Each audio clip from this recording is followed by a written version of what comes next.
Out of the 4 terrorists, 2 are Pakistani. They're called Ali Bhai and Hashim Musa. They entered Kashmir about 18 months ago, sometime around September 2023. And how did they get in? Reports suggest that they came through the Samba Kathua region. They cut a border fence and slipped into the valley.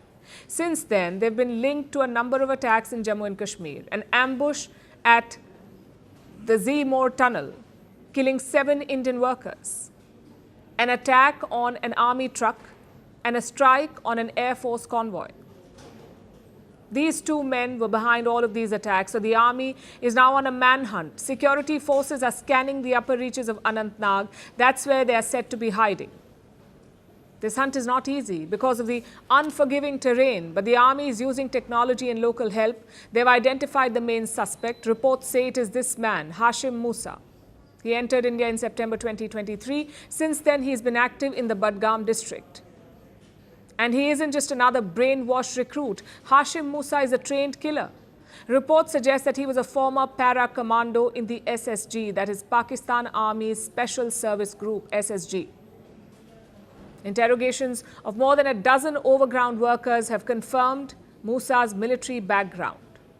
He is trained in unconventional warfare and covert operations. He left the army and joined the Lashkar-e-Toiba. Now, some reports say that he was dismissed from the Pakistan army. Others say that he was loaned by the army to the Lashkar. Either way, this attack has Pakistan's fingerprints all over it. And maybe that's why they're panicking across the border. As Indian forces tighten the noose, Islamabad is doing what it does best: running for cover. Reports say the Pakistani army is already evacuating terror camps, especially those in Pakistan-occupied Kashmir. They're moving terrorists into army bunkers.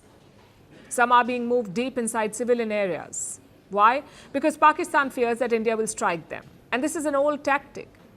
Shift the pawns before the hammer falls. Shield the terror infrastructure by hiding behind civilians. And then protest when the inevitable retaliation comes. This whole situation shows you one thing. The terror factory in Rawalpindi is very much open for business. The Pahalgam massacre was their latest export.